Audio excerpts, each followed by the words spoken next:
But whereas I feel like keeling over, he looks like he's still ready to take the catwalk by storm. Really, he just has the air of one of those men who think they own the world. Hello there, Sexy. sexy. Please don't stand up on my account. I already like what I see. Oh god. Fancy a drink? It'll be on me. And he just pours his drink on himself. But then again, I might be pleasantly surprised if he proves me wrong. Want some between the sheets? Sex on the beach? I'm talking cocktails, of course. Oh my god. Drunk Luke's terrible. Fat chance.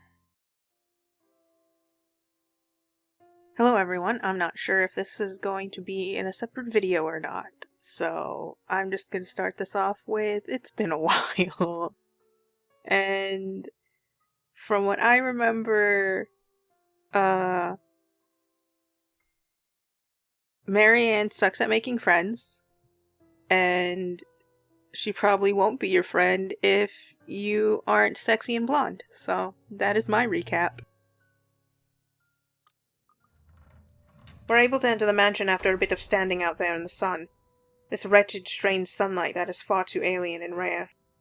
There had been a bit of a problem with the missus not knowing which key was which. The first item on the agenda would be the grand staircase.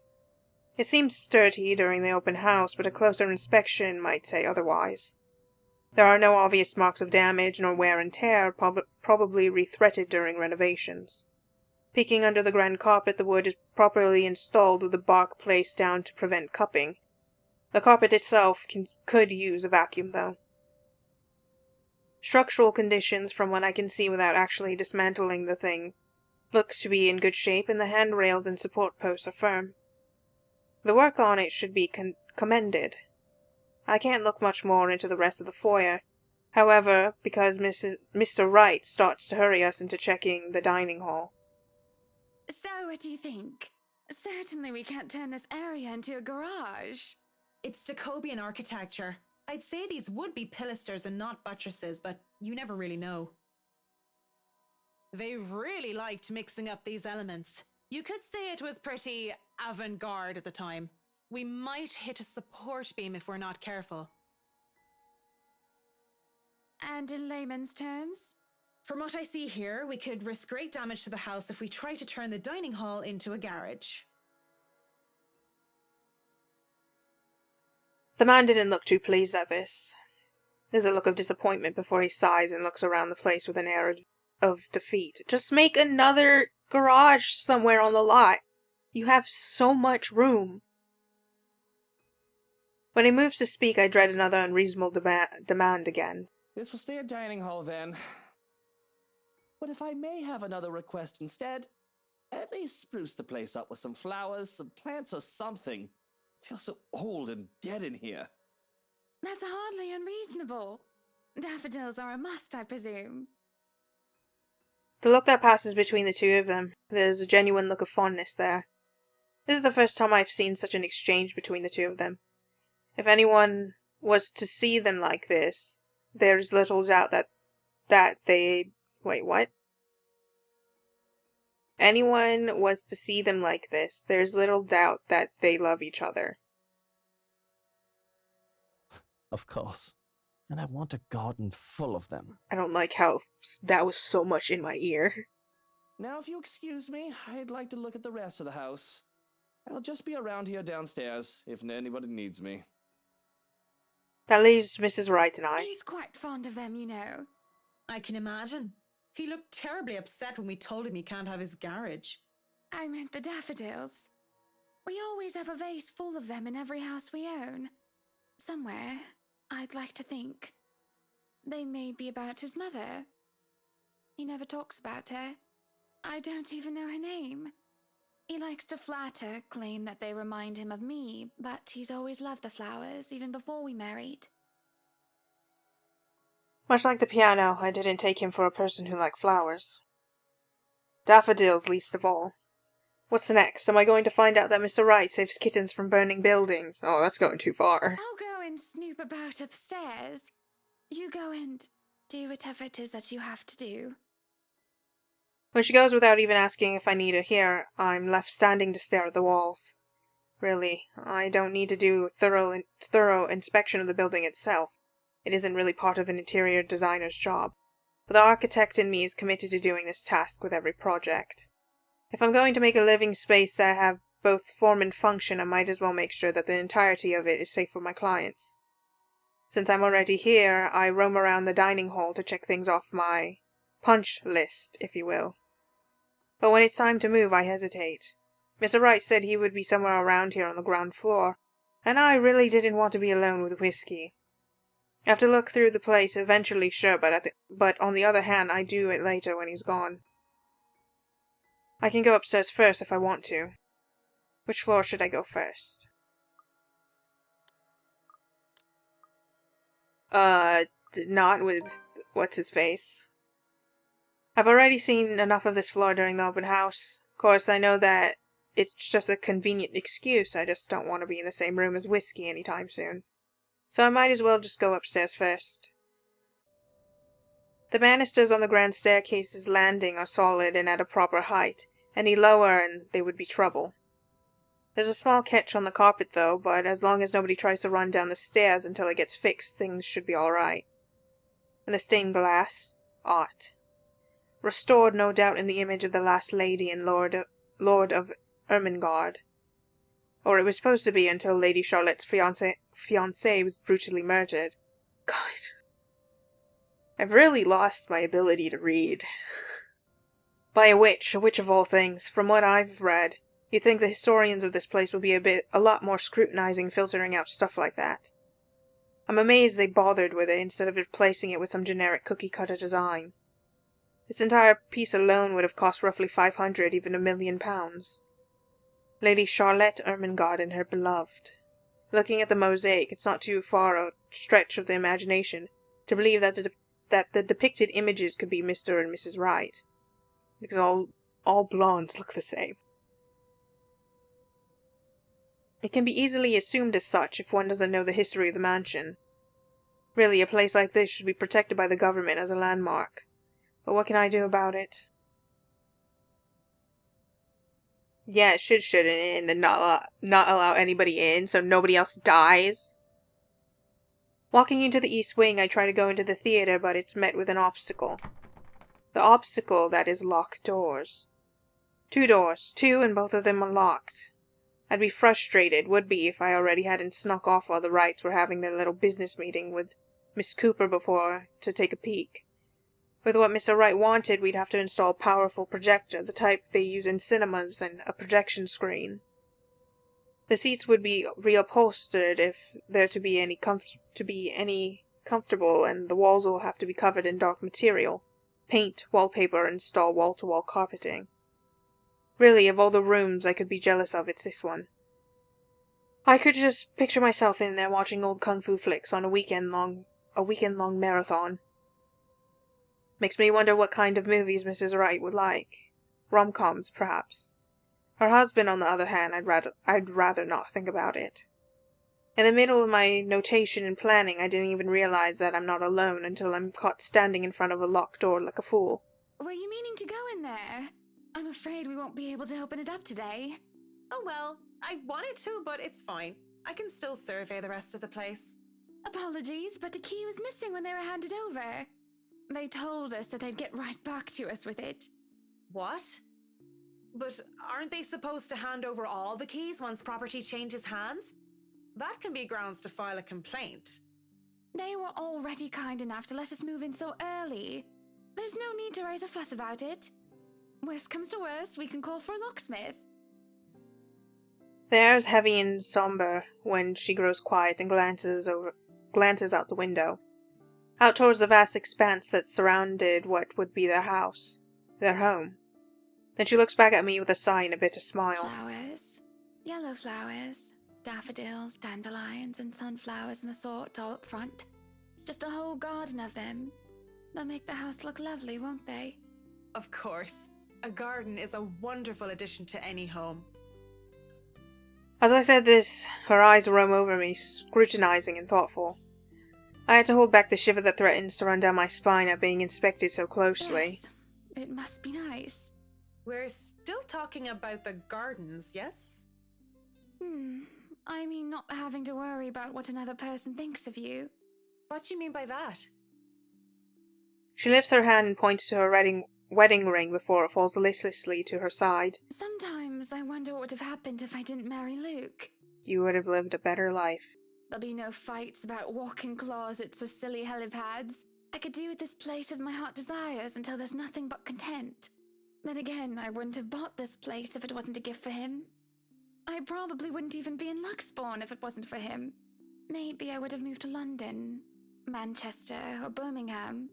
I might have even left the country altogether. France, Germany, Spain, Canada, Sweden, even America. The possibilities would have been endless. I don't know what to say to that. What is there to say? I'm sorry, I must sound so petty and ungrateful. I do love him. So very much, even if he can be a bit difficult at times. Oh no, not at all. I'm just confused why you're telling me this, of all people. Just a whim, I think. Just flights of fancy, that's all. Don't you ever think about one decision you've made in your life and wonder how much would change if you chose to do things differently? I try not to dwell on the past, ma'am. The key word is try, of course. Thinking of the past brings up too many ghosts. Memories of her. And I do wonder what would change if I said yes when she asked me. Maybe she'd still be with me. I return to the present, just like I said. I try not to dwell on the past.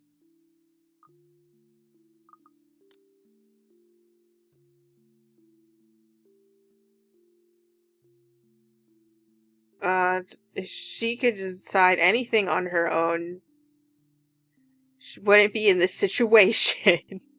You must have been quite the pair, Mrs. Wright. Hannah Evans and Luke Wright taking Luxbourne by storm. At least, that's what I've heard. I get a giggle out of her. And can I be blamed if I like the way her eyes crinkle or how she sounded when she laughed? Quite the celebrity couple, according to all the newspapers. But it wasn't always that way. Father certainly didn't approve of him at first. Why, he told me to stay away from him. Told me that I was too good for him. That's the usual overprotective dad speak, though. But of course you know that. I don't.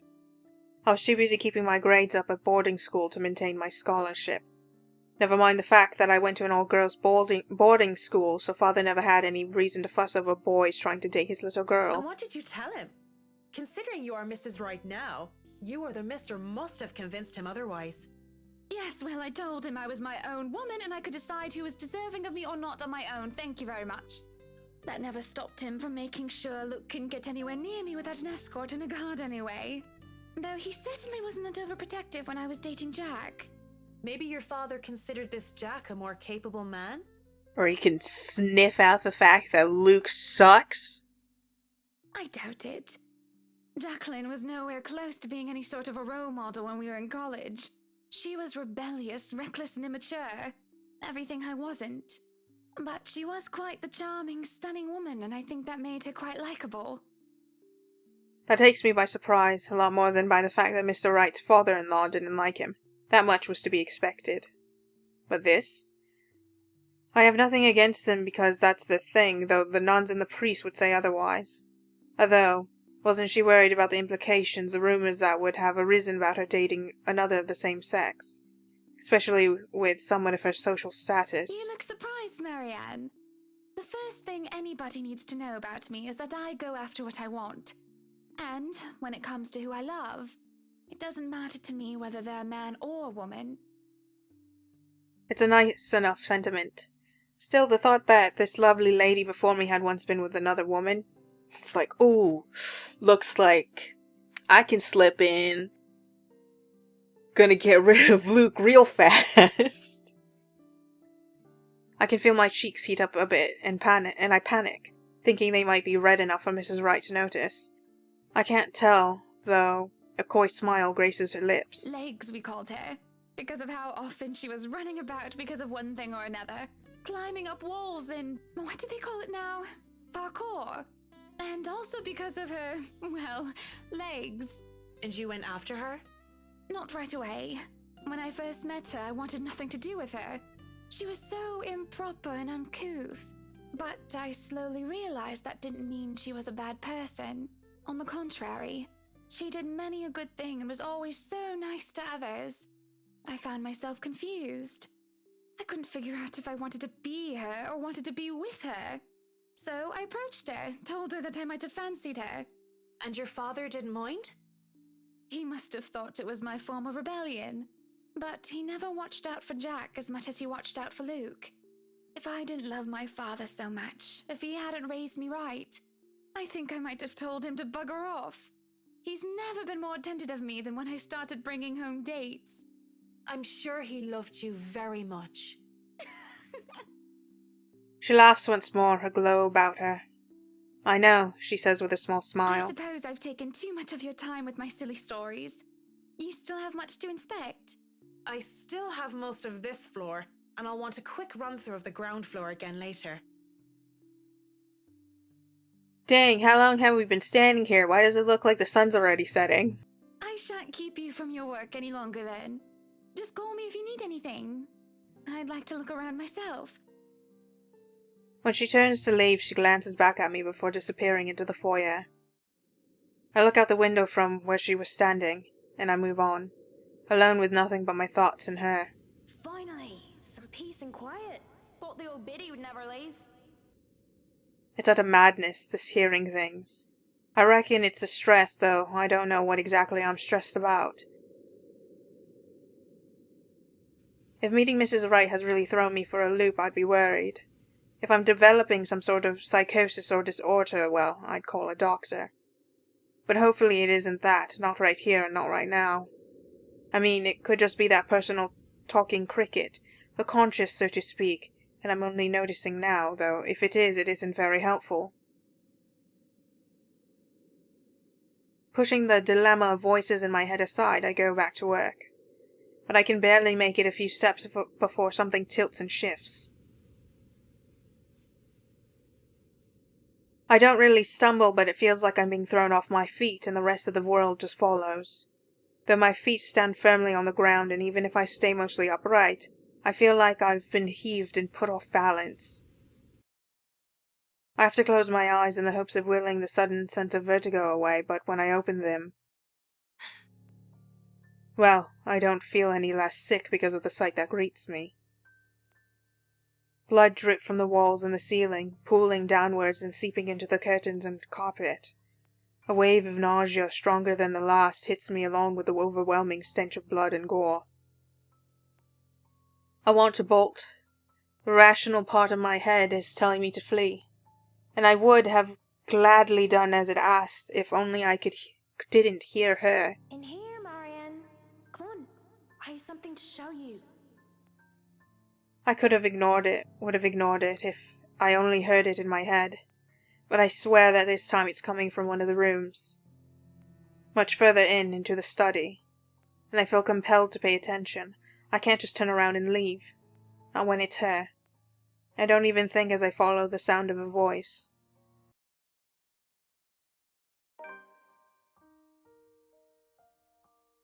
Lorraine. Lovely Amanda Lorraine that's a crazy last name. She was my friend, the only one that I had at St. Sam's.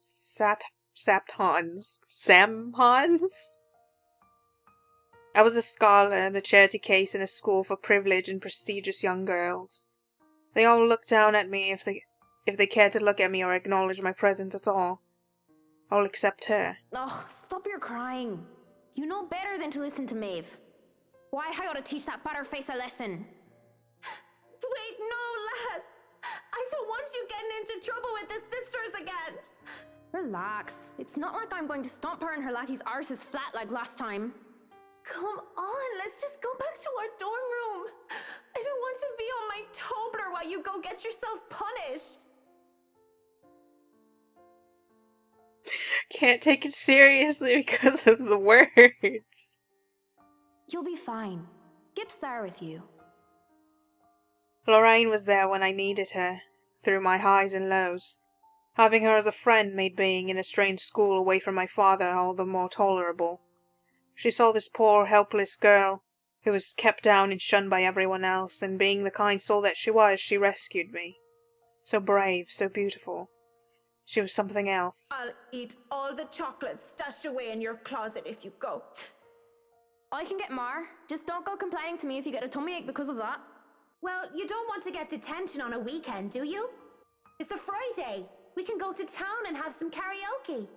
And we can have a go at druids and demons again. You're not going to miss that just because of Maeve, are you? Sometimes I question what I did to deserve a friend like her. In the darkest corners of my mind where treacherous thoughts lurked, I thought she only felt sorry for me. Maybe she was just being a good Samaritan offering a helping hand. And perhaps I had been too selfish to return the You favour. have a point. I'll just kick her arse on Monday then. That's not what I mean. I know what you mean, Em. Wait, where are you going? You just told me you wouldn't cause trouble. I still have something to do. Don't worry, it's not like I'm going to burn down her dorm room or something criminal like that. I'm just going to talk to her. Maybe I'll make it so that her room smells like a dog's air biscuit. That'll make it an excellent weekend. I'll see you in a bit, Marianne. Lots of tumblers. Because when she told me that she loved me, I couldn't admit I felt the same way. Not to her, not even to myself. It was wrong. I was taught that way, husband and wife, one man, one woman, unclean and pure. I prayed for her and I for our sins and for salvation. I wanted to apologize for disregarding her feelings so callously. It must have been like a slap to the face for her. But life had gotten in the way. Exams, which were trivial in hindsight now, took top priority. I had to keep my grades up to keep my scholarship from my father. I told myself I would apologize to her when those were over, that I needed to focus first and not let anything distract me. It had been easy when she avoided me like the plague. She was upset, I get that.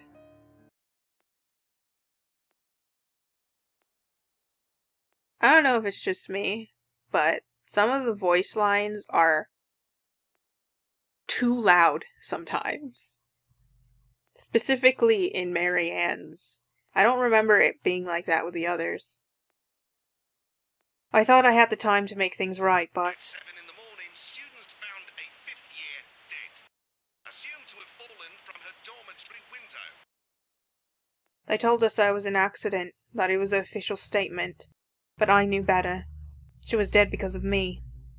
Maeve had a hoot and I kicked the bucket, didn't she? Ding dong, the witch is dead! She had, though she didn't say which, Lorraine. But at least Maeve had the courage to admit how she felt about me. I don't even know how long I've been stuck here in a trance. In the mirror, Lorraine smiles at me. She's as beautiful as I remember her. But then... I feel bile rise up in my throat as a clear image wraps into how warps. I feel bile rise up in my throat as a clean image warps into how she looked like when they had found her dead, lying on the cold, hard ground. Good Saint Daphna, great wonder worker in every affliction of mind and body, help me. I'm seeing things, hearing things. Am I going completely insane? Looking everywhere but at her, I hope and pray that it's enough to will whatever this is to go away.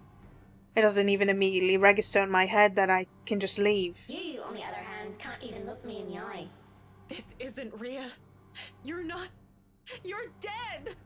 I'm dead. Because of you. And you won't even look at me. Look at me. My breathing quickens and I can feel my heart being torn apart by her I'm words. so sorry, Lorraine. Look at me! I can't take it because she's right, it's my fault. The least I can do is look at what I've done. Lorraine, broken and bleeding, looks at me with such hate-filled eyes. An unnatural smile stretches across her face and I can only see malice in it. Then she lunges as the mirror ripples around her form, the glass parting like the water's surface for her. She grips my shoulders and I can feel her nails dig deep, sharp even through the fabric of my clothes. There you are. Well, I'm not ready! Why won't you love me? You can't just do that. That's unfair. My hand isn't even on the keyboard. Apologies spill through my lips as tears cloud my vision. But I won't give in to this madness. With every bit of strength I have left, I struggle to get away from her. Fear grips and threatens to choke me. I endure. I escape. And without turning back, I stumble back out. In my panic, I don't even care to look where I'm going. Dang, it's already nighttime. With one hand on the wall to steady me, I just hobble as fast as I can away from the study. Away from that mirror. Freedom is bittersweet. I'm free from the madness it seems as running out into the hallway reveals it to be in pristine condition. But it means I have turned my back on Lorraine again. I have no plans of stopping, not until I know I'm safe. Yo, you're gonna be a bloody ghost? I'm turning my back on you too. I'm not gonna feel guilty for that. And if that means walking back to Luxbourne, as ridiculous as the idea is, and so be it. Someone suddenly grabs hold of me, however. Fingers digging deep into my shoulder and my heart nearly stops. My body seizes and I nearly scream. Marianne, you look awful. I mean, not awful, but... Did something happen? Are you alright? Mrs. Wright, Without thinking, I sought comfort saying that it wasn't her. It's a sudden impulse thing to do, and had I been in better condition I wouldn't even dare of doing such a thing. But I didn't know what else to do. Though I know I shouldn't, her warmth, her scent, they grounded me. She is intoxicating. Marianne, what's going on? Oh, you're shaking like a leaf. I'm pretty sure anyone else who would experience this would have, fired her and hired somebody else the very next day. Tremors run through my body as soon as my mind realized I am no longer in danger. I wanted to cry, scream about what I have seen, but like a scared child, I couldn't control myself. My mind couldn't reconcile with what I had seen. I should just write it off as a figment of my imagination, yet I can still feel her nails cutting into my skin. Are you sick? Should I call for a doctor? I'm sorry, Mrs. Wright. Just feeling a little woozy and lightheaded is all. Let's get you somewhere to sit down then. Come on, don't worry, I have you. A lie. But a whole lot less complicated than telling her I was attacked by a dead girl. When the feeling of fear eases off, I feel nothing but shame for my actions. I quickly back away as I clear my throat and nod my thanks. Like, anybody else with the height dynamic would have put their forehead on the shoulder. A little hug. She directs it to the plushness on the chest. I see where her mind is always at.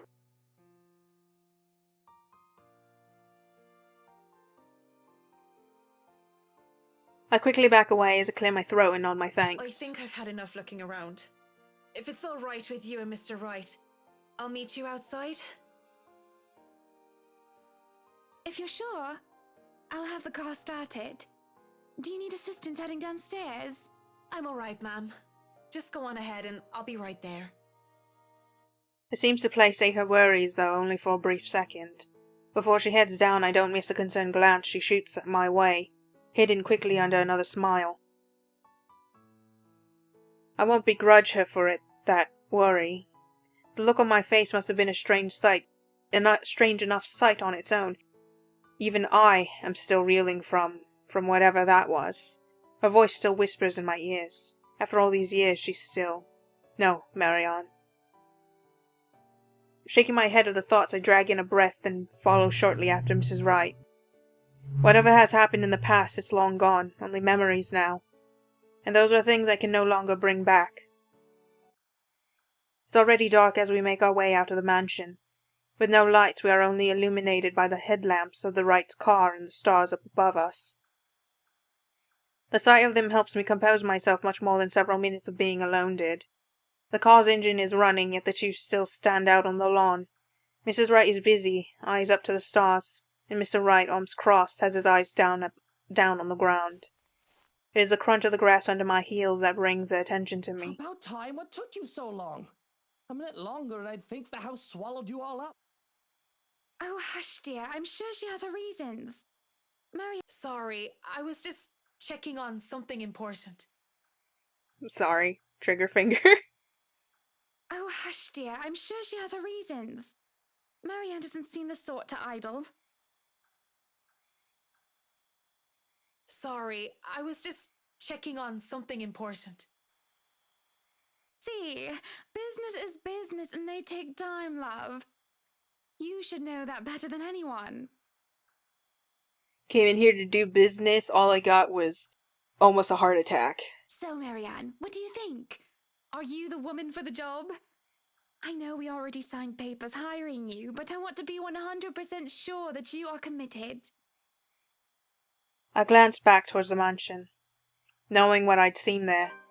Or rather who I thought I saw there, because there's just no way.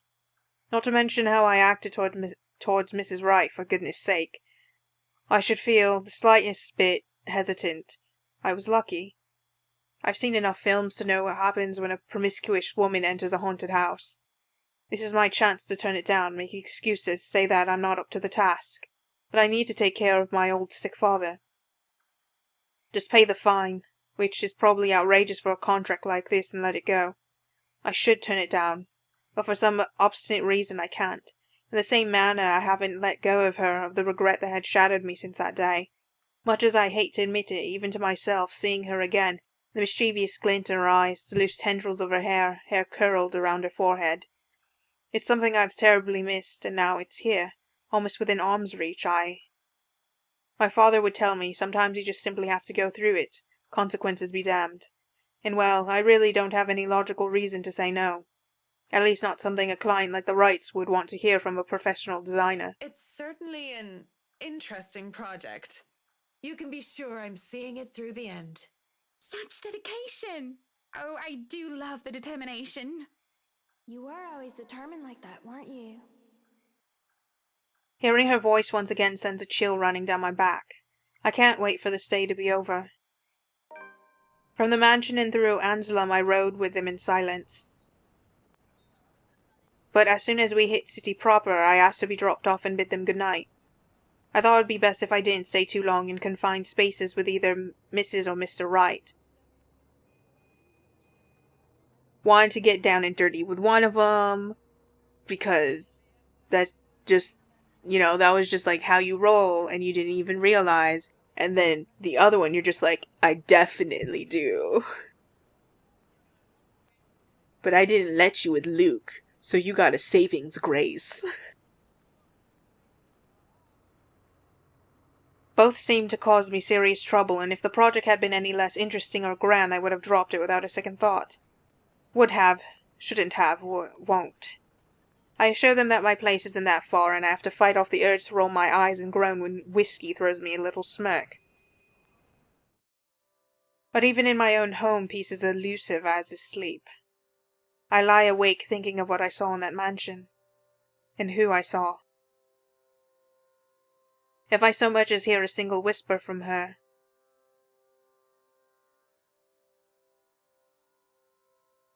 I just realized, is that picture on her desk supposed to be her dad? Because I'm gonna be honest, from this far away, kinda looks like, oh my god, I can't remember his name. I thought I did, and I lost it, and it got replaced with William Dafoe, but that's not who I'm thinking of. It's the one guy from The Room.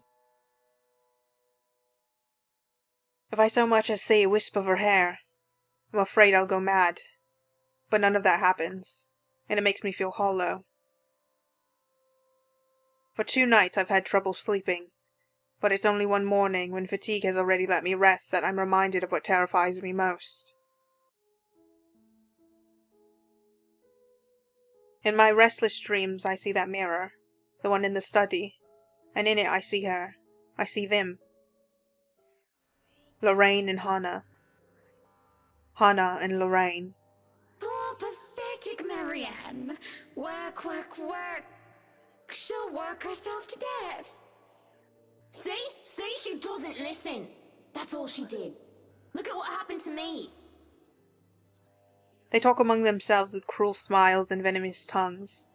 or rather to themselves, 2 heads, 1 body, or horrible mockery of these women, as if they were the one and the same. More's the pity. Life goes on and goes out, and she doesn't even see it. Do you think she'll even realize when she's kicked the bucket herself? When they say a person has a hard time telling when they're in a dream, it was true often enough. Even with this bizarre sight, even with the obvious implication that this isn't real, I can't help but feel distress. Likely. Is that any way to live at all? She might as well be dead. Cruel fate that she's alive and I'm... well... Though they speak into each other's ears, tone low and hushed, I can still hear them as clear as day. Their whispers pervade the air, heavy and oppressive. They bury and dig into my head like tiny maggots worming their way into my skull. It is only then that they take notice of my presence. Eyes turn towards me, and I can only feel small under the scrutiny. Caricature smiles etched on their faces, mimicking each other grotesquely. Oh, Marianne! How long have you been standing there, dearie? Come join us, Marianne.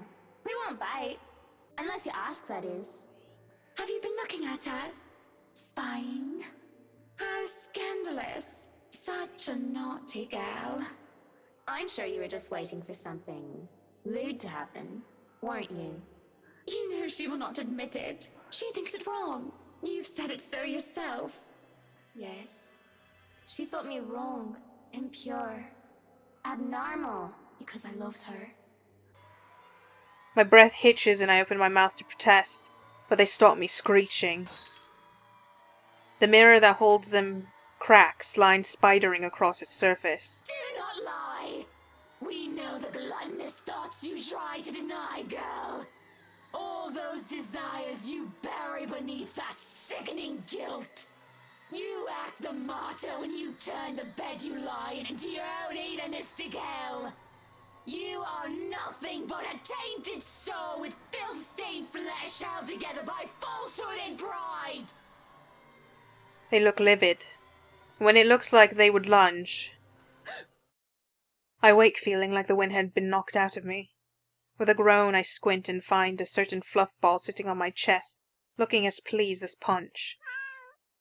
She is the overlady of cats, queen of despair and destruction of nice furniture. Though I can't stay mad at Her Majesty because it feels like she did something good this time. I was having a nightmare, but I can't even remember what it was about.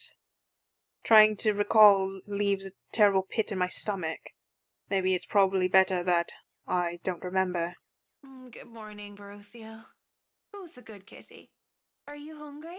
Is that why you woke me up? A content purr comes from my sweet dear before she jumps off the bed and trots toward the kitchen. I thought Baruthiel was a boy. I can't remember anything. I mean, it's such a minor detail to remember. On the other hand, it takes me a bit more before I roll out of bed and start my day. Mornings before work is always a quiet affair. Shower first in a mug of coffee and a bowl of oats. Sometimes I do stretches and I always check my work email. The Wrights will be moving into the mansion today. I don't think the paperwork is officially done yet, but it isn't too far-fetched to think they were allowed to start the move despite that. Rich people like them will always find ways to get what they want, after all. I'll be leaving you again today, Beth. So you behave and make sure not to shred up my new covers, okay? And don't worry, I didn't forget tomorrow is Black Cat Day, so I'll throw you a party. But only if you behave like a proper lady. Why would I assume she has a boy cat when she's obviously a huge lesbian? Sure, she occasionally has the fling with a man, but we all know where her heart truly lies. She barely gives me a glance as I say that before going back to her own food. Cats. Still better than humans most of the time. Too bad I have to work with humans. The place is already busy as soon as I get here. The foreman, one that I've recommended to the Wrights for his work ethic, is early as usual. Already he's instructing men here and there with the bigger loads. I have no chance to talk to him as Mrs. Wright appears and greets me with a smile. Mrs. Wright, I hope everything has been to your liking thus far. Good morning, Marianne. It has been delightful, and these men have been very helpful. Look at all this. It's so busy here. I'm getting tired just looking at them go. No complications so far with the movers or the previous owners of the mansion, I hope? If anything, the only one being problematic is Luke, if I'm to be honest. He can be such a diva, but I do like that about him. She stops, looking up at the upper landing where Mr. Wright comes through with two of the movers and the mirror from the study. Oh, do be careful with that mirror. We wouldn't want anyone getting hurt because of broken glass. Why are you even having it carried around? Oh? You did say you didn't want the mirror, and I keep getting distracted by it. If I'm going to turn the study into my office, I'd rather not have it there. Mr. Wright, Luke is definitely the type to jerk it in front of a mirror all by himself. You cannot prove to me otherwise. Where can we put this? Well, you are not putting it in our room. Why don't you go, I don't know, put it in the wine cellar for now? We can figure out if we'll store it in the attic or somewhere else later, yes? You heard her, boys. To the cellar it goes. Mush! The movers bring down the mirror one step at a time, no matter how much the man tells them to hurry. An unsettling feeling grows in my stomach as I see our reflection in the bloody thing, and I look away, not wishing to risk anything. If I see Lorraine's image in the mirror now, I wouldn't know what I'd do. I don't have the luxury of privacy right now, and I'm not about to break down in front of all these people. Mrs. Wright only shakes her head and laughs at her husband's antics as they take the mirror out of here. He's back at it again soon enough, pointing the men here and there. I'd say he's the man with the plan, but it sort of interferes with the layout and design that we've agreed upon before. I'm about to point it out, but... It's better you let him realize his mistakes on his own, rather than tell him of them. That way you do not get blamed for his actions. It is more fun, too, to tell him, how does they say it? I told you so, once he slips up. Been working with him long enough to know that, huh? It's not like I plan to make too much of a fuss unless what he changes is actually crucial. It happens often enough, when one is made to accompany him nearly all hours of the day. Up, higher, come on now. Still, he could at least be less pushy about things. Careful now. I know your pictures are framed by cheap plastic, but those are framed by African Blackwood and are one-of-a-kind commissioned paintings. Each one is easily worth a lifetime of what you lot make.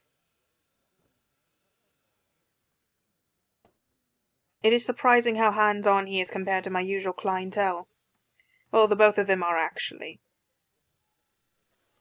It's refreshing to have them participate despite their initial reluctance. Luke, do the dishwashers go into the kitchen or the butler's pantry? Pantry, Buttercup. Careful, that's Emma No, you there, put that down. You do not manhandle a Napoleon Abueva. He really needs to tone down the dramatics a notch. Mrs. Wright and the butler look like they're used to it by now. But the rest of us, well... Sweetie, why don't we go and sort your suits upstairs? Let your Hans and Marianne and the foreman deal with the rest of the work. We have this, Mrs. Wright. Yes, please do go before a blood vessel bursts. Bloodstains are so troublesome to clean. There's an obvious sense of relief as Mr. Wright is dragged out of the room, leaving the movers to do their work in peace. Some grumbling even comes from some of the younger workers. It's a good thing the family butler isn't some blindly loyal tool to his boss, or there will be trouble with Mr. Wright. He is such a bratwurst. Whiny baby who never got enough hugs from his mutter. Probably lost in translation, and not that I'm condoning talking about someone else behind their back, but I think you meant to call Mr. Wright a horrible brat. Well, he is that too. There are a lot of things I can call him, but I mean to say that he is a big weenie. A childish name for a childish person. Like a child, he whines when he doesn't get what he wants, and he breaks the toys that he has. That gets a laugh from me as well as a few of the movers who linger near. He and I carry boxes instructing the movers where they should be and generally taking over Mr. Wright's work. It goes off without a hitch and the man is helpful, efficient, and capable with physical labor, despite his clean-cut appearance. A gentleman to boot, taking boxes from me when he sees me struggling with them. Speaking of boxes... Hey, one of the boxes for the kitchen is missing. Has anyone seen it? The one with the pots and the knives. The Bratwurst had it brought upstairs, thinking it was for the attic. Why would he... Oh, never mind. I'll go get it. Why even bring a box of pans and knives to the attic? That man is ridiculous. There's probably no point in making sense of what he does if he does them just because he can. At least it turns out that I don't have to make it all the way up to the attic. The mover, probably on Mr. Wright's orders, left the box on the stairs. At least it's not that heavy. I just feel bad for everybody who is involved in this house, because I don't really understand how the targeting works with this ghost, considering certain people have died before,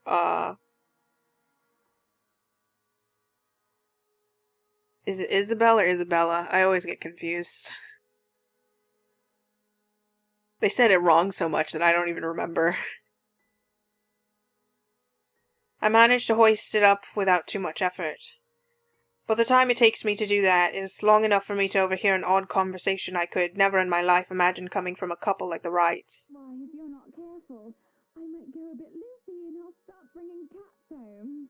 And soon enough, one day you'll find yourself going home to a farm just filled with felines that follow you everywhere. Oh, don't bluff. The things would shred up your precious furniture. Besides, you don't even like cats. True, true. Dogs are infinitely superior here, of course. But what about the wet dog smell? The mess. I'm not cleaning up after a mutt, no matter how cute. If you think about it, a cat would be better. Still have to clean up mess. For once I'll have to agree with Whiskey on this one, though I can live with Mrs. Wright being a dog person. But as amusing as this conversation might get, I really shouldn't be caught eavesdropping or slacking off on the job.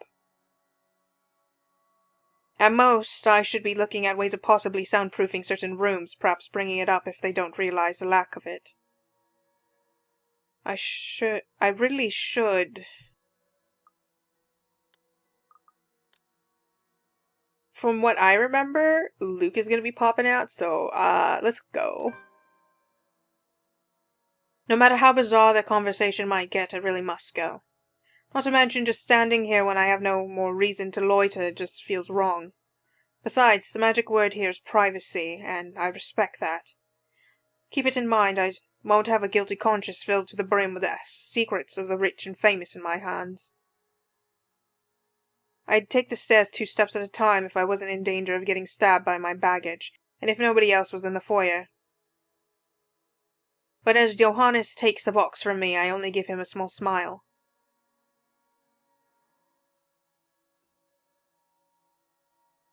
There's no reason to gossip about the peculiar conversation of his employers. He's probably heard much odder things from them, and he doesn't seem to be a cat or dog person either.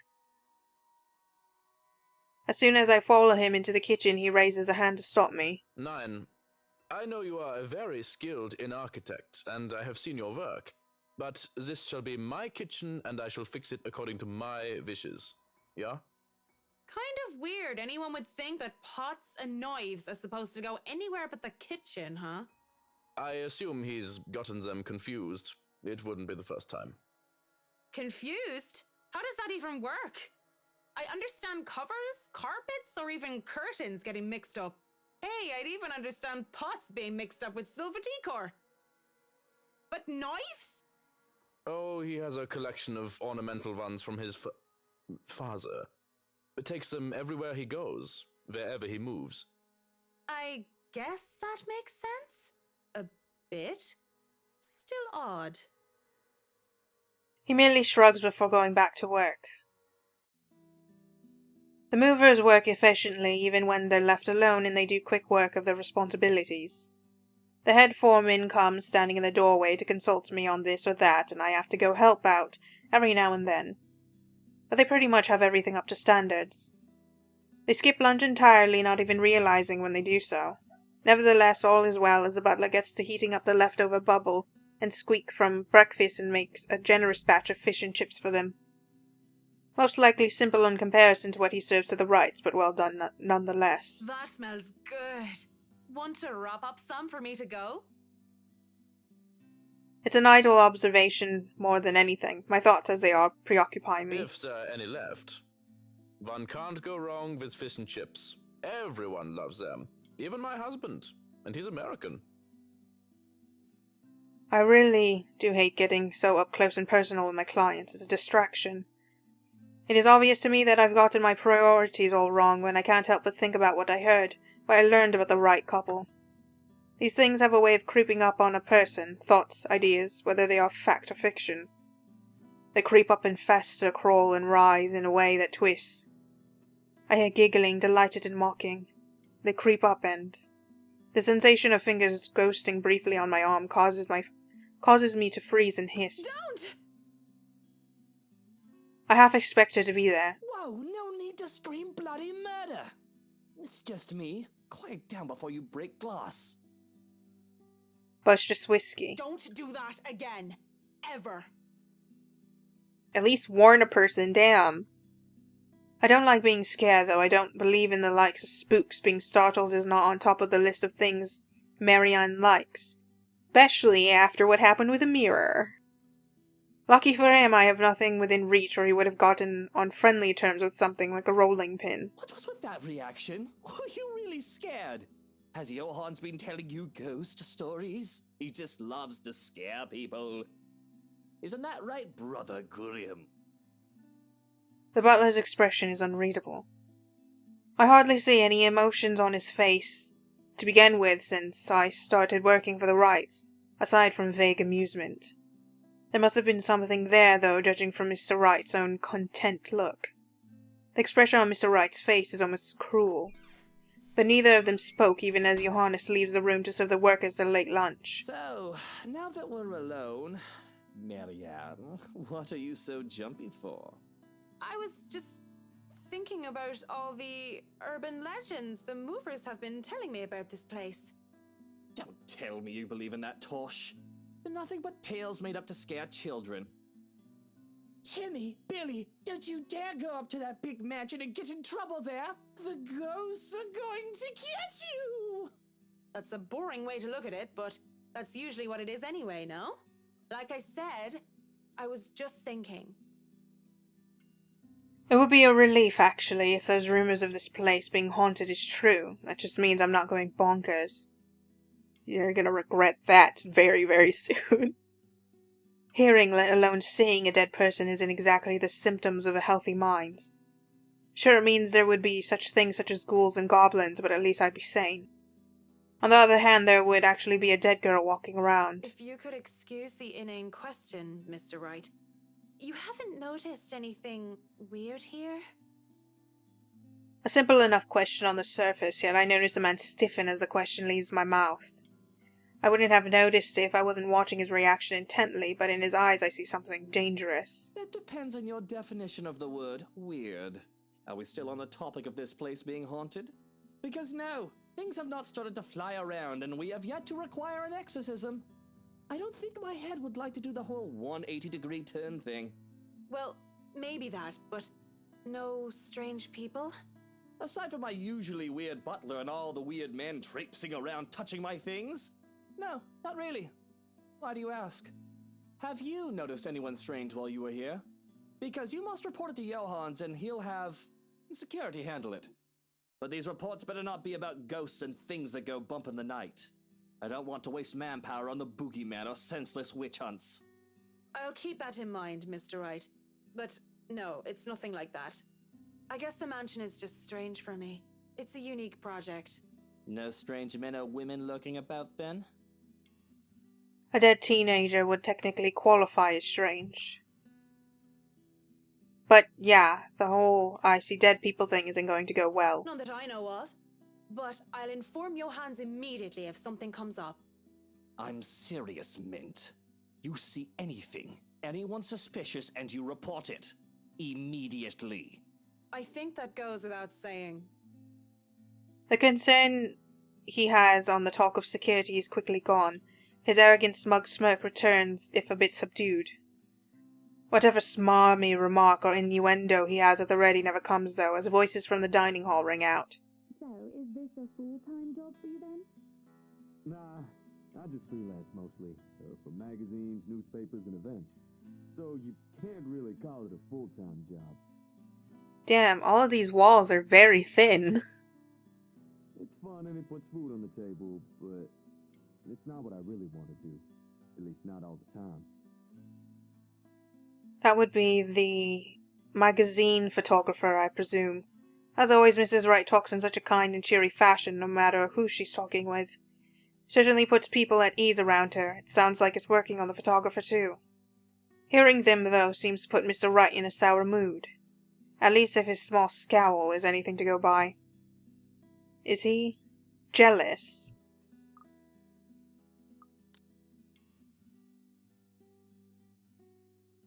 It's definitely not alright, so... You're not gonna go out there and join Mrs. Wright? You're starting to look strained. If you want your picture taken so badly, I'm sure the photographer would oblige. What is it that you want to do then? Films. Documentaries mostly. But cinematography is a lot more difficult than photography, right? I was working on this thing, actually. We need to get you away from the butler. You're starting to sound like him.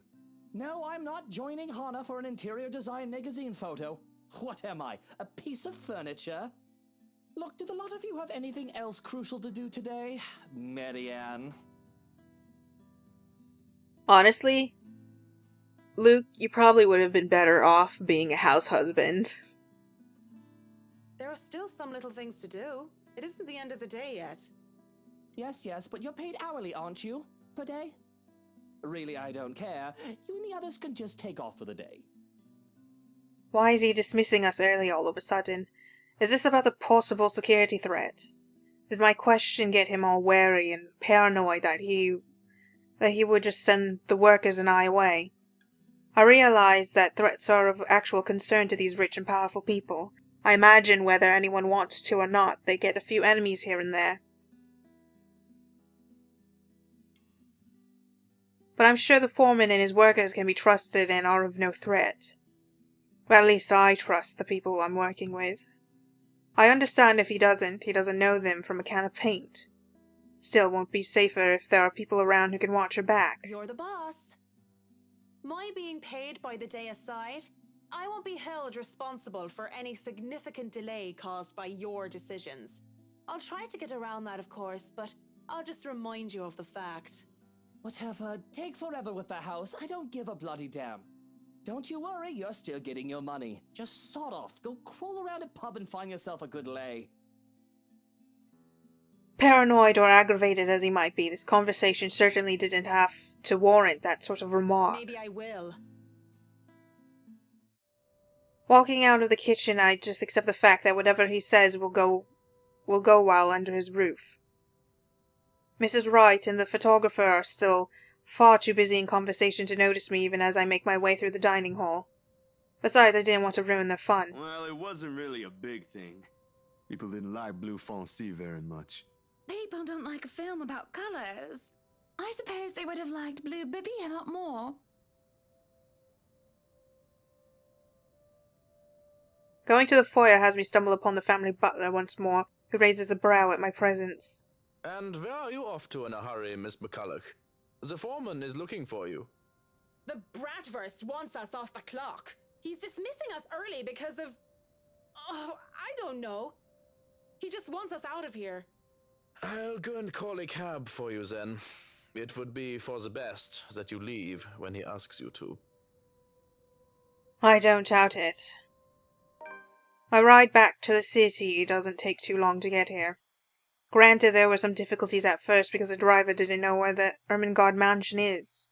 He tried to have us hand over GPS coordinates from our smartphones or some other technobabble I didn't care about and the butler didn't understand. But as soon as I told him it's the haunted mansion over at Anslem Village, he knew just the place. And finally headed over, albeit with some hesitation. All the way back to the city, the driver keeps complaining about that place giving him the willies.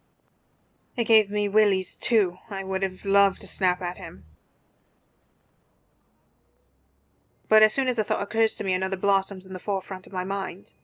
One that has somehow bothered me greatly, more than my exasperation over whiskey in this project, or wanting all of it to stop. There has been no Lorraine whispering over my ears today.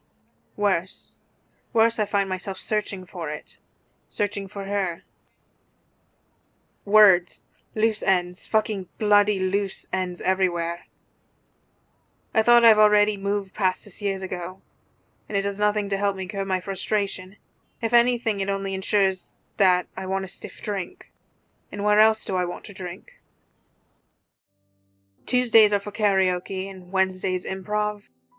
Usually it's these 4 guys who did hilarious games. The one with Irish drinking songs are always a crowd favourite.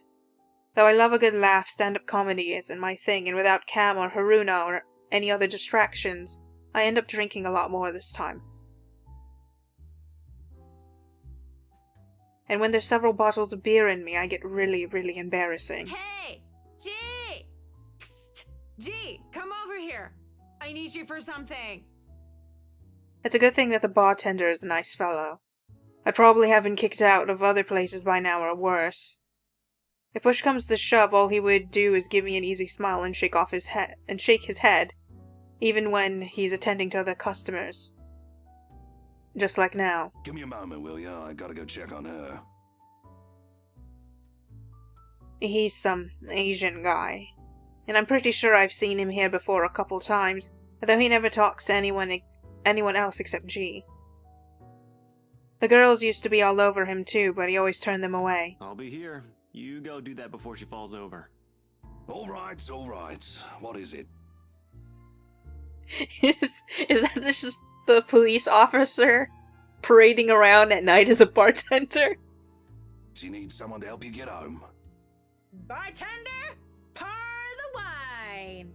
I think that's enough alcohol for you, little missy. I'm cutting you off. A whine comes from the back of my throat as he pulls my bottle away. I have no hope of getting them back once they're behind the counter. Even in my drunken mind, I don't dare hop over it for them. Because what little sense I have left knows I'd sooner take a floor dive than succeed in wresting a bottle from a sober man. But that doesn't stop me from trying to reach out with my arms like a stupid idiot anyway. He smiles and shakes his head just like I know he would, before going back to the other guy. Right now, where were we? How you holding up, boy? With no drink and no one to really chat with, I would have gone home or gone to sleep on the bar right then and there. But I'm not ready to stand up and try to trek back home just yet. Same old. I'm still on the Luxborn firm case. Those blokes they talk about being in dark suits, whisking people into the night or some shit and all that. Didn't the media call it some ridiculous name in the morning news? What is it this time? Wait, don't answer that. They've called it a lot of things. As long as people don't start running around claiming they're the Illuminati. So, what have you got for me this time, G? Anything good? Slow down there. You haven't even told me what sort of dealing dosh we got. Who are you looking into this time? Their talk would have interested me, would have kept my attention if I gave a damn. But in my current state, I could barely give 2 fucks about things going on around me. All these words are just buzzing, barely surfacing over the sea of sounds that is the pub. And it would have stayed that way, perhaps even drowned, if I didn't hear his name. Luke Wright. You know the guy. And don't pretend like you don't, G. It takes a special kind of ignorant not to know who he is. That smug blonde who likes throwing round his money. He was just here a few days ago, as a matter of fact. Great tipper, if you think him just dumping a wad of cash on the counter after having too much whiskey counts as tipping. Why are you asking? He dirty? You have no idea, G. He's probably the worst sort you can imagine. Luke fucking Wright. Fucking whiskey. Even without him around, I'm still hearing about the guy. What the absolute fuck?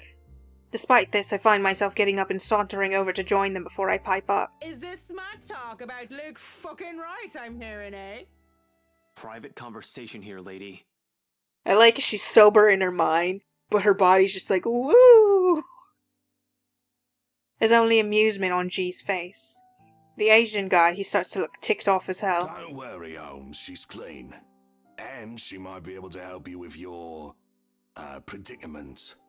I saw her going to... I can't even do the accent.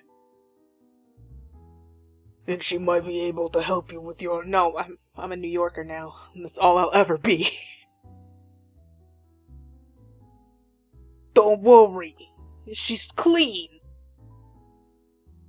I saw her go home with the blondie. Not that long, like a few days ago. She has a little bit more stake in this than you think. Of course. A drunk's just stumbled through here with what I need. Get real, G. No offense, lady, but you're smashed. I know, right? Nothing beats being drunk after a hard day's work. Especially when you're working for Mr. Luke Wright. So, she works for the guy? Whoa, you're right, G. Damn. It's the last time I doubt you. Doesn't that make her, I don't know, suspect?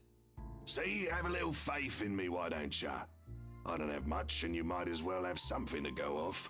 You're the one who was so desperate to come running to me for business. Yoo-hoo! Still right here, fellas. 5'11", can't miss me. Unlike Shorty over here. What's with that mad look? You want to dance, boy? You don't look like you can bust a groove.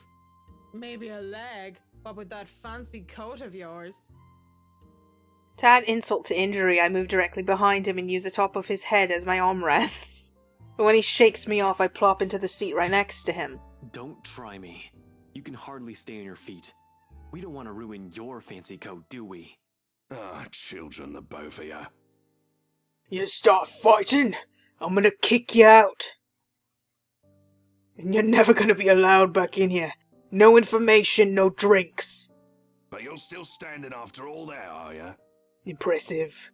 Matt, you see this giantess? She's a legendary regular here. Been treated like there's no tomorrow. I'm a bit jealous. Can't do that anymore or my liver will give out on me. Good with the mic, too. Don't see you much recently, but I guess you're always busy, aren't you? You're some fancy designer or something, if I remember correctly.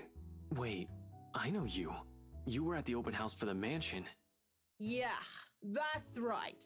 Marianne I'm a famous interior designer extraordinaire. Ooh, that rhymes. Marianne, my dear Marianne. You're so full of cringe. When I first saw you, I thought you were hot. And then after that, you just became real cringe, and it hurts to look at you sometimes. Anyway, you guys were talking about that weenie Luke Wright, right? Or something. Can't really talk about it. I don't even know if I can trust you, even if G said you're clean. But anything would be of help. Well, I don't gossip about my clients, if that's all there is to this. You wanted to gossip about him a few minutes ago, Marianne. And that was the beer talking, not Marianne. You won't mind if we ask the beer a few questions then? Maybe. Depends on who's asking and what they're asking. But seriously, that guy is abso-fucking-lutely frustrating. One moment, he's an absolute dickhead. And then he's acting like an actual decent human being the next. I just can't figure him out. I can't imagine how that pretty wife of his can put up with him. If I were her, I'd dump his flat arse straight up. And I'm not just saying that because I think Hannah's pretty or anything. Definitely not. Luke is a catch too. They both are. Ugh. No.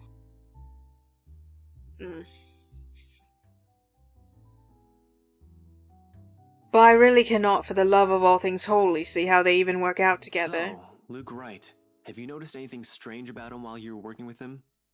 Anything peculiar? Of note? You're the one being peachy right about now, Holmes. But nah, nothing that comes to mind off the top of my head. He's just like most rich, smarmy arseholes and then some. A giggle bubbles up and I press my cheek against the cool countertop with my eyes shut tight just because. Eventually cracking one eye open, just in case they thought I fell asleep, I grin at Holmes. So, Holmes, I'm guessing you're some private detective or something. Is it Hannah? Did she pay you to look if he's been cheating or some such? Hannah's the wife, right? What about her? How is she? How is she or how is she? Well and good. Definitely the nicer of the two and sexy as sin to boot. Not a private detective then. Are you from one of them tabloids wanting to know if the Luke Wright doesn't know how to put his pants on right? Pants. I'd take the pants off of... Ah, here we go. Slipping. I haven't been this drunk in such a long time. It's a miracle I've been coherent for as long as I have been right now. I'm asking you if you've noticed any odd behavior from her. Odd behave... You what? I wonder how she'd be drunk. I can just imagine her like the giggly sort. What do you think? These are serious questions, Marianne. Lives might just be at stake here. What do you expect? She's smashed. Why am I even doing this? This is getting me nowhere, G. She's not a reliable source. The chief, let alone the courts, aren't going to take the word of a drunk. This'll be dismissed, and I might be in trouble if they try to argue that I coerced a testimony out of her. This is a fucking train wreck. You're a fucking train wreck now, if you ask me. Maybe it's about time you apply the brakes and stop for a bit. The wave of despair that comes over the both of them is palpable. If feelings had a taste, it'd be bitterer than the beer I'm full of. And it gets me thinking, though thinking doesn't get me far with too much shite in my system. You know that's not an option. Thanks for being patient, McCullough. Good luck with your work on that mansion. Speaking of that mansion, there's something going on in that place. Something. As och day! No wonder Mr. Wright likes it so much. It's as fishy as he is. Rotten bloke. Maybe that Santos girl is really onto something, eh? Suspicious shite, I'm telling you. Explains why she's so reluctant. What do you mean that Santos girl is onto something? Before I get another word out, there's hands on my shoulders and everything starts to spin. I quickly slap his hands away the best I can and send him the foulest look I can muster. Take your hands off me, pipsqueak. I'm not a lady who's shaken or stirred unless you want me up-chucking on your pretty hair. But it's just like I said. Are you sure you aren't brain damaged or deaf? Santos girl from BRC showed us this creepy letter. You know, just like those spam stuff you get in your emails. And we thought it was some joke or that the girl was just a bit too green to handle a big sale like that. You should have seen the look on their faces when they saw it. Whiskey, that's Luke fucking right, you get me? And the missus didn't look too happy either. I should have taken a picture and posted it everywhere. When rich snobs give you that face, no wonder the Santos girl went all mental on us. Working with them does that, you know? I think I'm about to. I'm not mental yet, am I? Anyway, just like I said, in that man... Hey, you okay? Holmes? You're looking a bit shaky yourself there. And he really is pale, paler than before at least. I can see the gears turning in his head on overtime. Suddenly he shoves a card in my hand. Ashton Frey, Detective Inspector, CID. On it is his name, Ashton Frey, and his number. But he had second thoughts as he grabs it from me and slips it into his pocket. You're cute, pretty boy. But I prefer blondies. Well, you're not exactly my type either, lady. But listen to me. If something comes up, don't do anything rash. If you think you're in danger or if you see anything suspicious, call me and the authorities as soon as possible. You understand me? That's 99... I know what the damn emergency number is. Right, 999. Good. Anyway, I have to run. See you, G. The guy is quick on his feet, already up and at him soon as the numbers leave his lips. Watching him as he maneuvers through the crowd of other pub-goers is enough to tire me out. Fast as he can, he's at the door and throws us a smile, and that's all we get before he's gone, just like that. Oi, what about your drink, boy? I'll go put it on your tab then. Holmes boy always like that, G? Pretty much. But what about you? I suppose I'll put your drinks on your tab too. Don't want you to spill your wallets when you look like you're close to spilling yourself. Yeah, and if it's fine by you, I think I'll go take a bit of a cat nap here. Just for a sec or two. Go right ahead. I'll wake you when I close up shop. Mumbling a sleepy thanks, I doze off on the spot, face pressed on the counter. Already I dread the pain I'll have for sleeping in such a position. But when you gotta go, you gotta go. Oh, Marianne! How long have you been standing there, dearie? Come join us, Marianne. We won't bite. Unless you ask, that is. Not that I can get much sleep to begin with.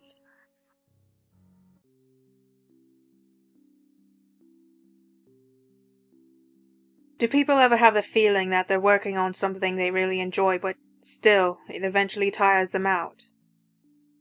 Because honestly, I've been feeling like this. You have certainly exceeded expectations, Marianne. Everything looks so marvelous, and in such a short time, too. The moments like this make all the hard work worth it. Definitely. Well, I can't take all the credit. People have certainly been enthusiastic about the idea of working on the right mansion. There won't be any more problems unless Mr. Wright has any more objections about the second bedroom. Oh, no.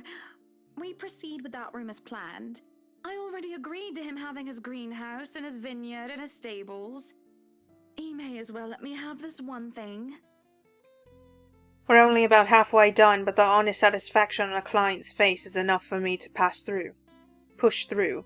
Let's face it, in between my exasperation at Mr. Wright's antics and her, I've been burning the candles at both ends. Can't even close my eyes without seeing a dead girl's face. Dead girl. Dead. She's dead. I have to keep reminding myself that, burying my feelings as deep as they've buried her body 6 feet under. I shouldn't waste so much time on someone who's supposed to be gone. I've wasted so many years thinking about her already. There should be no need to bother myself with the dead when I should be bothering myself with the living. Too bad the living are usually as complicated, if not more, than ghosts of the past. But don't you have a party? Yes. But Luke's just being a sweetie, you see. That friend he's visiting, he's having marital problems and he's just trying to cheer him up. It's even more complicated than the living in question is a pair of rich and famous socialites, way past their honeymoon phase. And I've been somehow roped into being a relationship counselor. They've been married for a long time and they've hit how do they say it? A rough patch. His wife has a drinking problem and can be very neglectful. The poor thing really does his best to be a good husband. But it's never enough for her. Sometimes I think it's the years. Maybe it's been so long that they've lost that romantic spark. What do you think? If I'm going to be completely honest, I need to ask. This is about you and Mr. Wright, isn't it? Suppose it is. What would you tell me? Then, I tell you it's none of my business. I tell you that I don't want to meddle. But, if the troubled husband with the neglectful wife asked me for my honest opinion, I'd say that he shouldn't base his happiness and his self-worth on someone else. Maybe he should try being independent for a while. See what it's like when he isn't trying to please someone else and doing things for himself. Everyone's supposed to be their own man or woman, right? A bit of breathing room never hurt anyone. We shouldn't let our fear control our lives. Why she thinks a single woman like me would be the best source of relationship advice is beyond me. I mean, when I was like 10, maybe even younger, I'm not even sure. Back when AOL was the top internet service, I used to try to give relationship advice. And the only reason I stopped was because the one person I was trying to speak to wasn't like clear enough. We had to send it wasn't emails because I'm pretty sure it was on the notice. It was like through the notice board, so it's kind of like an email, but not really. And I kept trying to get them to clarify things, but they would not clarify. And I'm like, okay, why don't we instant message each other? And they're like, no, this is fine. I'm like, please, I don't understand what you're talking about. I don't even know what it was about it that made it so confusing. After that, I was like, I'm not doing this anymore. Thinking about it now, I don't know why I thought I could give relationship advice as a child, as an elementary school child who was never in a relationship.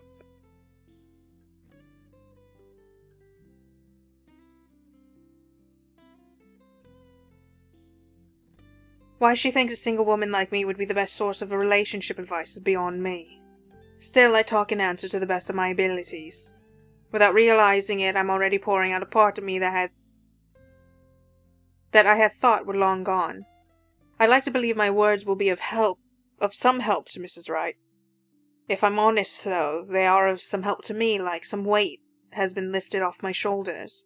Lorraine. I really should handle what's left of the work. You won't be attending the party. Oh, you really must, Marianne. The weight of what happened to her hasn't left me yet, did it? Maybe. I'll try to stay in chat. Maybe grab a few bites and a drink, but I can't be around for the entirety of the event. My apologies. Busy, busy, busy. You must stay a while. I'd love for you to meet some of my friends, and they're ever so excited to meet you. You need to say hello to the Lees, at least. If it wasn't for them, I'd never even heard of you. Maybe it's about time I change that. We'll see. So, if I can be excused? Certainly. You'll have to excuse me as well. I must attend to the party before any early birds arrive. Because, believe me, they will throw a fuss if things aren't ready, even when they're not supposed to be here until an hour later. Though I shouldn't dwell on the dead, I shouldn't just callously forget about them too. Saying that I have work left to do is an easy enough excuse to make. I know how other people see me. They see someone so obsessed with her craft that she would so easily miss things like a party for it. Outside the parlour, people arrive around here and there in preparation for the Wrights' grand housewarming party. None spare me a glance as I slip past them, each working on the appointed roles and not daring to slack off while they work for what is probably the most powerful couple in Luxbourne. I make it into the kitchen with ease, and the wine cellar being my final destination. But when is a great task ever simple? Probably never. And this is a great task, isn't it? My greatest one yet that is worthy of being called the quest. I'm not acting as Marianne McCullough, the professional interior designer, when I chose to lie about being too busy for a party. I'm Marianne McCullough, a lawful neutral cleric with 9 points in wisdom and 8 in charisma. Okay, nerd. Just thinking of it like that makes it a bit cheesy. But it helps with the fear. It helps overcome the insane thought that I'm actively seeking out something that has been plaguing me for years. I might face my worst nightmare, or I might see nothing and find my self-imagined grand quest fall flat. And who would have thought that the gatekeeper to my final quest would be someone I thought would be a valuable ally? Schnell! Hurry up, you snails! We are on a deadline and you are wasting my time! The butler comes from the cellar and into the kitchen, tailed by a couple of others, people who I assume are most likely chefs and bartenders. He raises a brow, seeing me just standing there by the hatch, by the trap door. It almost looks like he's going to throw me out for being in the kitchen without permission. But then he motions for the others to disperse and familiarizes themselves with their surroundings. Meanwhile, he continues to stand there preventing entry into the darkness beyond. What are you doing here, Fraulein? This is not the place for guests or in an architect right now. I request you leave. I was just looking around for any last-minute things, yes?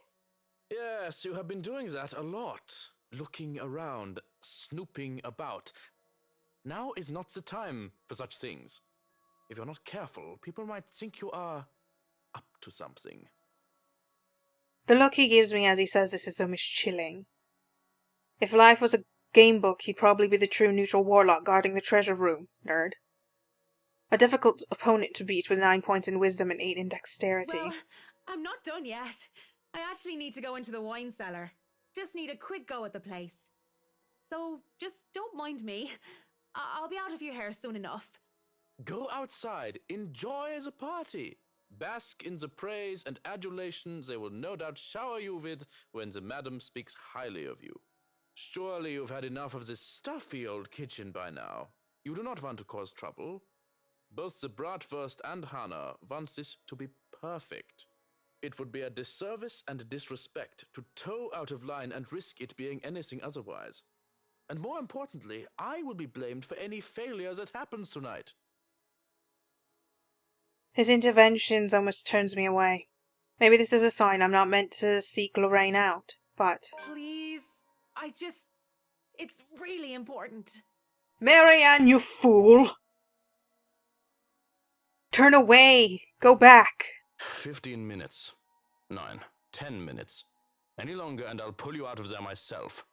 The bratwurst will be furious if he thinks anyone is touching his precious wine without his permission.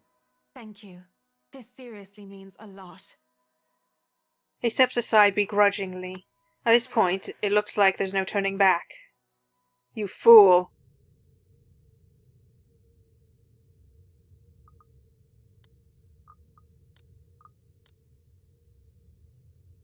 The cellar greets me ominously as I descend. Oh god, no one cleaned out the spider webs. The space feels smaller with a lot more bottles lining the wall compared to before, and knowing what might be waiting for me here makes things worse. Who decided to put the... Oh my god, no. The mirror that had been moved from the study is my goal. I did not return to it after my initial discovery, but the thought of Lorraine, how much I want to see her again, even if it's just for one more time, keeps coming back to my mind. As I walk through the cellar, I have to stop when I feel something crunch beneath my feet. Whatever few bottles were left behind here are now nothing but glass under my heels.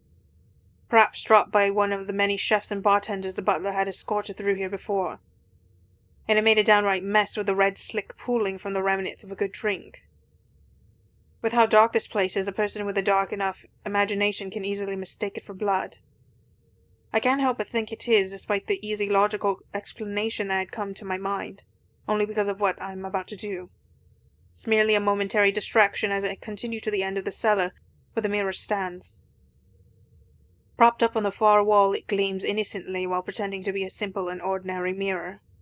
How morbid to think this thing can show a person their deepest, most desperate desires, and then twist it to an image so dark. That's what I had seen that day. Though I heard Lorraine many times, I had only seen her here within its frame. I wonder if people have discovered it before. How many were wasted away in front of it, enamored, and how many were frightened away by what they saw. Yet as I stand before it now, nothing. I can barely see my own reflection in this darkness. How does this even work? Mirror, mirror on the wall? Why do you just assume that it's going to show you anything and that you should have just fell on, damn, I'm having kind of a breakdown right now, and I need to think about anything but this mirror. Something? Anything? Nothing. Touching its surface doesn't make it magically activate or anything like that. There's no sudden surge of power and I'm not suddenly granted sight. Played too much D&D. It stays what it is, a mirror. Was Lorraine's image in the mirror all some sort of fever dream? Am I really that burdened with guilt and despair that my mind would eat itself in my stress and have me hallucinate such things? Either way, just going here on some crazed obsession for a girl long gone must warrant me a trip to a doctor. Already I feel ill. Did you not, visit her grave, try to find some sort of closure? You really just... You should have done that instead of this. After a few more minutes in the hopes that something would change, I turn around to leave. I can just go back upstairs like nothing ever happened, perhaps drop by the party for some hors d'oeuvres, and go home and collect myself. Besides, Mrs. Wright is expecting me and I'm... Going to leave me again then, are you? I stop in my tracks, but I don't turn back. As much as it pains me, I don't look back. If I'm just hearing her again, desperately delusional, and I look back to see nothing, I don't want to give myself false hope. But when I feel fingers around my wrist pull at me, I look back in shock. My first thought is, how in God's name is this possible? And the second is Lorraine. Her hands are cold. Are you that mad at me that you're just going to ignore me, Marianne? I don't know what to say, and I can only stare at her and wonder. She stands there in the mirror with only her arm extended outward for my sake. I look at the hand still holding my wrist, and when she sees me looking at it, she moves it so that our hands are intertwined, fingers weaved together. Seeing her there and feeling her touch meant I'm not crazy, though however impossible and unexplainable this is all to me right now. It just takes my breath away.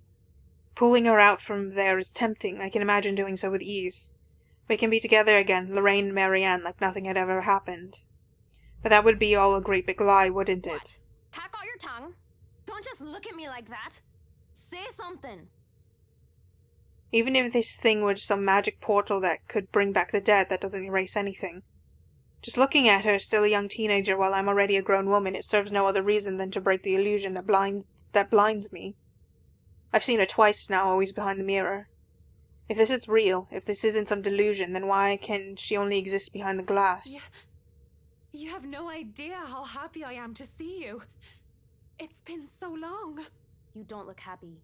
I really am happy. But at the same time, I can't help but think about what happened to you. And what does that mean? What are you saying? She gives me this peculiar look, and before my eyes she moves to step out of the mirror. In turn, I wrench my hand from her and take a step back, almost as if I'm afraid. I don't know how this is possible, but whatever this is, it isn't real. You can't be real. I'm right here, aren't I? What other proof do you need? No, I see you. I hear you. I feel you. But even with all that, you can't be real. You just can't. I saw your body. I helped bury you. You're dead. A deep hurt crosses her face and just breaks my heart in two, seeing her wear that expression. Burying me wasn't the only thing you did. Don't you dare lie. But I'm going to be the bigger woman, aren't I? Let bygones be bygones. I'll forgive you, as long as you stay with me, Marianne. That's why you came down here, right? To find me? I will not be tempted, seductress, witch! You cannot keep me here. My immersion is ruined. I know what you are. That was a plan. I came here looking for her for closure. But this isn't just closure, this is something else entirely. I didn't think I would be forced to make such a choice. Do I leave or do I stay?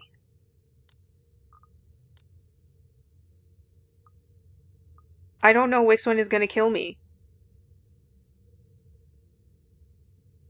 If I say move on, do I just instantly die?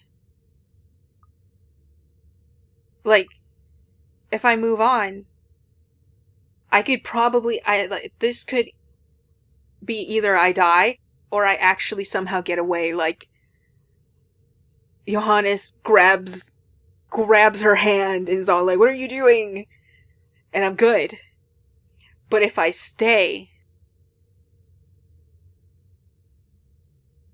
I could die. Or there could be something, like, remaining in the mansion. Because mansions are whack. I could find some way to get out of here. I saved right.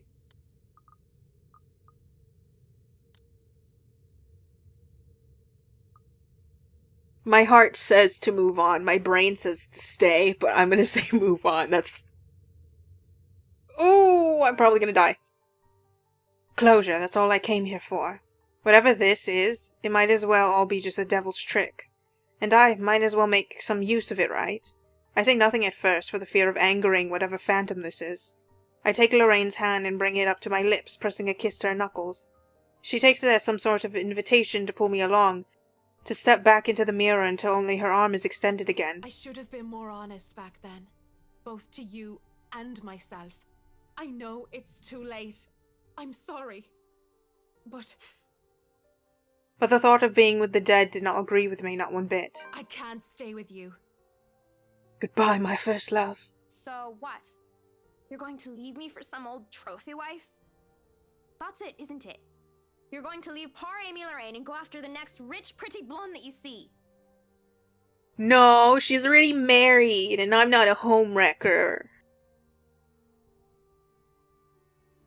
Alpine, like, baby, you could do so much better.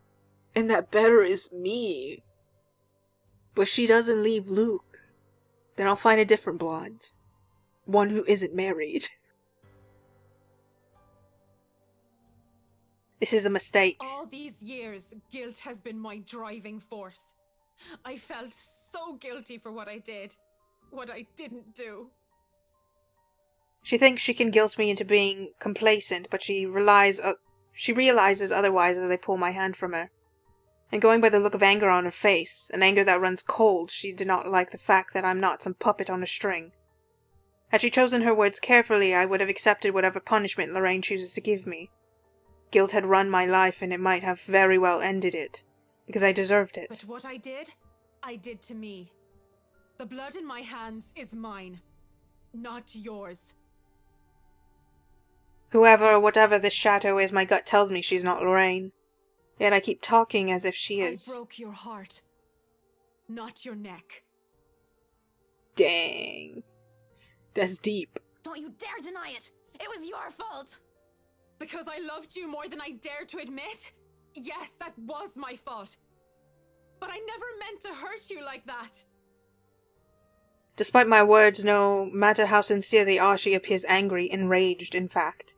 It's been years since I last saw that face, and even now the memory of it is still etched deeply into my mind. The hurt, the tears, the hate spilling from her eyes that day, the moment I rejected her. Rejected myself for who I am. And she definitely will hate what I am about to do next. To my left, a wine rack, and from there I take a bottle and pray to all the saints I can remember, for all my sins, for every hurtful word I've uttered, for what I have driven her to do that day, what I forced her into. What are you doing? I do it without thinking twice. Quickly, before I can hesitate, I grab a bottle and send it straight towards the mirror. Shards of the bottle and the mirror are sent flying everywhere as Lorraine's screams echo in the cellar. Bitter. Shearing. Like every wounding accusation she hurled at me. They've never left me, I doubt they ever will. But with this I can move away from them, from her, live my life as I should, free from the burden. Her burden. Because the Lorraine I know, the real one, the person I loved, will never want me carrying this to my death. As the screaming dies down, I can't help but mutter weakly. It's done. It's done. Oh, Lorraine. Forgive me, Lorraine. I take some time to compose myself, breathing in and out, stamping down on the tremors still racking my hands, straightening out my jacket and fixing my hair. All a weak attempt at returning myself to someone resembling my normal self. This would probably be easier to do with a mirror, but I likely won't be able to stand looking at one for a long time. No more mirrors? Taking them all down? Who needs a mirror? Not me! I'll use water as my, like a small bowl of water as my mirror. Well now, I should probably go back up there. Party to attend, rich socialites to do business with, and food to eat. Mrs. Wright will be happy if I make some time for it anyway. Yet one last time to the shattered glass beneath my feet. Idiot. Sorry, Fool. Lorraine. May you see God's light on the path. Turning around to leave, and for good this time the uneasy smile on my face falls as I see Lorraine whole and well. Come on, Mac. You really didn't think it would be that easy, did you? You get bonus points for trying. But you should know innate charisma is not enough to turn undead. She advances towards me, backs me against the wall. Can't even reach for another wine bottle without putting myself within her reach. Despite my earlier bravado, I didn't think she'll be able to exist at all without the mirror. I just go swinging. I don't need a bottle, I'll just swing. Can you blame me, though? It's not like I'm an expert on the supernatural. That's not... You shouldn't be... Spit on your fist and swing. Be gone, demon! Bwah! Bwah! What? Out of the mirror? Did you think just Moving on will erase what you did to me. You're nothing but a murderer, Marianne. A murderer! Stay back. You're not real. Leave me alone. Stop. I'm trying to move on with my life, so why won't you let me? Please, just get out of my head and leave me be. I try to find an exit when there's a click. The next thing I know, I'm falling back into darkness. I fall on my back and a door slams shut behind me. In a daze, I look around warily and find myself in another room entirely. Oh my god. Oh my god, there's a prison down here. On the other side of the wall, some sort of secret passage perhaps, an underground tunnel that has me wary and frightened. It also proves that the oddities in the mansion's floor plans are a lot more than just little discrepancies. I expect Lorraine to jump out at me from the darkness at any time. A breeze blowing through the tunnel has me relieved, though, at the idea that there is still a way to escape should that happen. That is way better than being trapped underground with only God knows what that was. A funny thought comes to mind as I start walking to where the exit might be. I think about how Mrs. Wright would be so disappointed if I didn't show up at the party. I imagine how furious Mr. Wright would be for breaking one of his wine bottles. Even Johannes's reaction comes to mind, though I don't really know with that guy. One thing's for sure is that I would be calling Cam and Haruna for a drink as soon as I get out of here. That noise has me wary.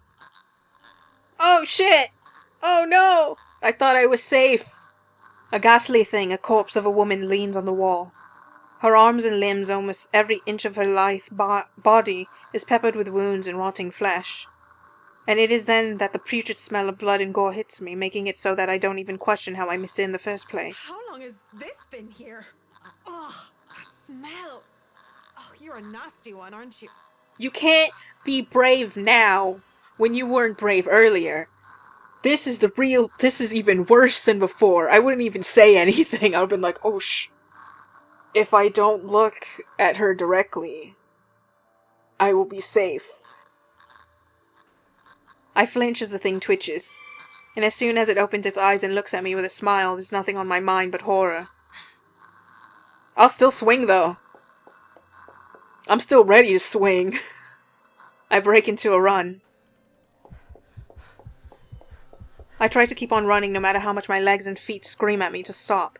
I keep going even when I look back and see nothing of her anymore because I can still hear her. The scampering of her feet, the words she tries to form with her bloodied mouth, and the painful sounds of bones grinding against each other as she moves closer and closer to me. How long are these damn tunnels? There's a split second where I know that thing is right behind me, a strange sensation creeping over my limbs when her presence looms over me, and then suddenly, I can't even do anything before I'm yanked by the hair and pulled back. Still, I struggle up until I'm thrown to the side like some rag doll. I hit the ground on my side, and the musty smell of old hay that reaches me is my only indication that I'm still alive. Please don't hurt me. My body hurts and I keep my eyes shut tight, afraid of what might happen next. What's wrong, Marianne? Are you really afraid of little old me? Shut the fuck up, Lorraine. I'm not scared of you. I'm scared of the other one.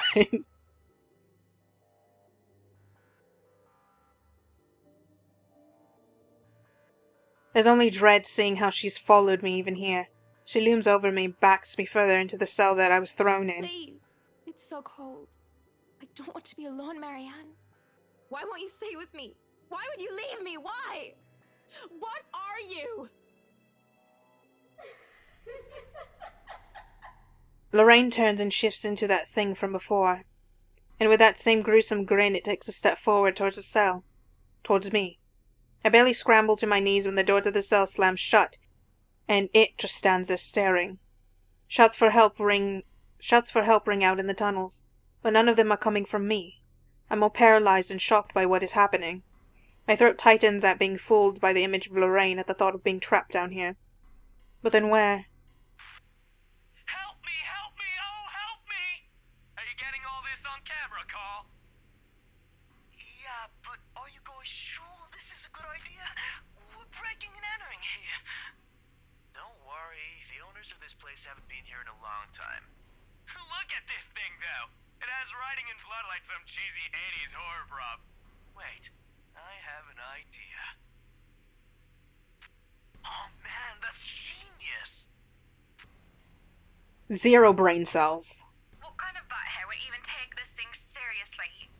Maybe we can stick this in Rowan's backpack. That's where his kid would panic. Guys? Guys? What? Spit it out! Behind you!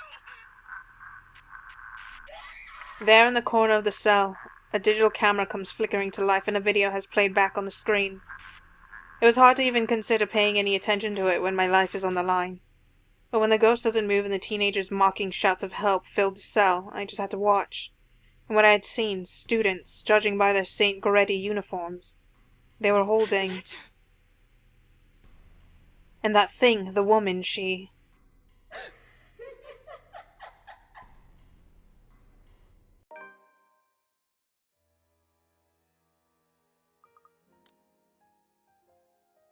We got full-on Hanas. We got Zippo. We got down, well not Zippo, but like down on Luke's. And a plus with Isabella's, where I don't know where that came from, to be honest. What's Rebecca's relationship? Down from its original. There's actually some down from Ashton, too, surprisingly. I don't know where that came from either.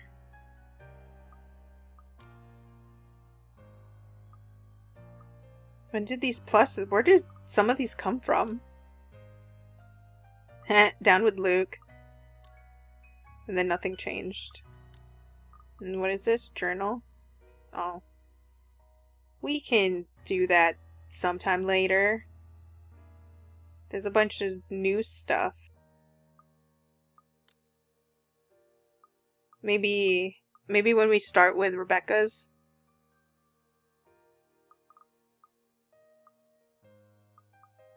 Okay, I made a save earlier so I could start up Rebecca's thing more nicely. I feel...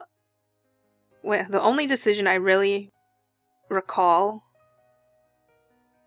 in its choice is Isabella's or Isabel's. I have it right here. I should just go look. It is Isabella, okay. Isabella's one was go to the office or stay home. And seeing as going to the office was a good thing, staying home would have gotten us killed. And you'd think it'd be the other way around. For Marianne's, it was go along with it or don't. I guess because for leaving, you could probably have assumed that it was she's running away again, but instead of running away, she was like, no, I can't keep doing this. And so she got her closure in the most, like, terrifying scenario that she possibly could.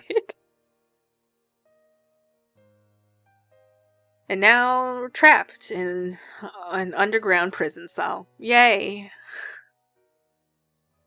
Anyways, I hope you guys enjoy this one, and I hope to see you in the next one. Have a good day and a good night. Goodbye.